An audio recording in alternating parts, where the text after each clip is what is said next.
Selamat malam Ibu, terima kasih untuk waktu dan kesempatan yang telah diberikan kepada saya. Perkenalkan, nama lengkap saya Yusuf Orel Busadiwa, biasa disapa Uris.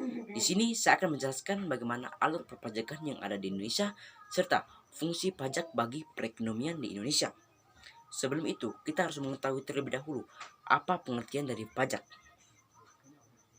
Menurut Undang-Undang Nomor 28 Tahun 2007 yang tertuang pada pasal 1 ayat 1, yakni pajak adalah kontribusi wajib kepada negara yang terutang oleh pribadi atau badan yang bersifat memaksa berdasarkan undang-undang dengan tidak mendapat imbalan secara langsung dan digunakan untuk keperluan negara bagi sebesar-besarnya kemakmuran rakyat.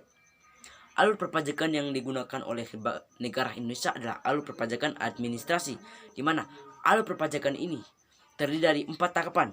Yang pertama, wajib pajak mendaftarkan diri untuk memperoleh nomor pokok wajib pajak atau NPWP secara langsung ke kantor pelayanan pajak atau melalui e-registration secara online. 2. Setelah terdaftar, wajib pajak harus menghitung jumlah pajak yang tertuang. Wajib pajak segera membayar ke bank persepsi atau kantor pos. Yang ketiga, wajib pajak mengisi surat pemberitahuan atau SPT dan melaporkannya secara langsung ke kantor pelayanan pajak atau mengirimkannya melalui jasa pengiriman pajak atau dokumen. Yang keempat, setelah menyerahkan SPT yang sudah diisi, wajib pajak akan mendapatkan tanda terima penyampaian SPT tersebut.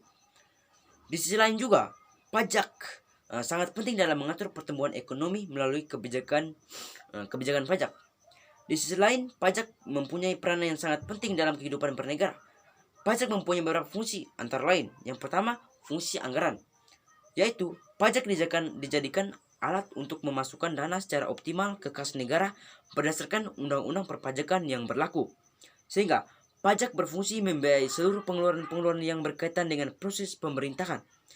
Pajak digunakan untuk pembiayaan rutin seperti belanja pegawai, belanja barang, pemeliharaan, dan lainnya. Untuk pembiayaan pembangunan, uang dikeluarkan dari tabungan pemerintah, yaitu penerimaan dalam negeri dikurangi pengeluaran rutin. Tabungan pemerintah tersebut ditingkatkan terus dari tahun ke tahun sesuai kebutuhan pembiayaan pembangunan yang semakin meningkat. Yang kedua, fungsi mengatur, yaitu pajak digunakan pemerintah sebagai alat untuk mencapai tujuan tertentu dan perlengkapan dari fungsi anggaran. Pemerintah dapat mengatur pertumbuhan ekonomi melalui kebijakan pajak. Contohnya, dalam rangka penanaman modal, baik dalam negeri maupun luar negeri, diberikan berbagai macam fasilitas keringanan pajak. Dalam rangka melindungi produk dalam negeri, pemerintah menetapkan bea masuk yang tinggi untuk produk luar negeri. Yang ketiga, fungsi stabilitas, yaitu pajak membuat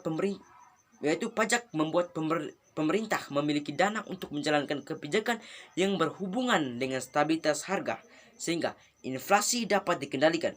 Hal tersebut dapat dilakukan dengan jalan mengatur peredaran uang di masyarakat, pemungutan pajak, penggunaan pajak yang efektif dan efisien.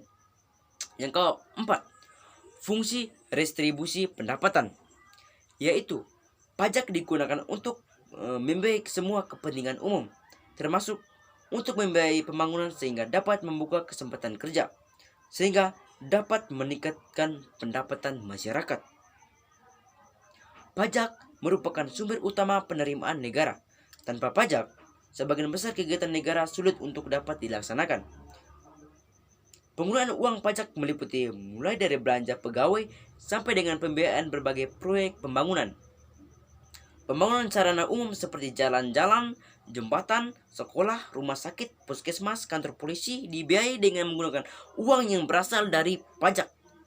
Uang pajak juga digunakan untuk pembiayaan dalam rangka memberikan rasa aman bagi seluruh lapisan masyarakat. Setiap warga negara mulai saat dilahirkan sampai yang meninggal dunia menikmati fasilitas atau pelayanan dari pemerintah yang semuanya dibiayai dengan uang yang berasal dari pajak. Dengan demikian, jelas bahwa peranan penerimaan pajak bagi suatu negara menjadi sangat dominan dalam menunjang jalannya roda pemerintahan dan pembiayaan pembangunan. Sekian dari saya. Terima kasih.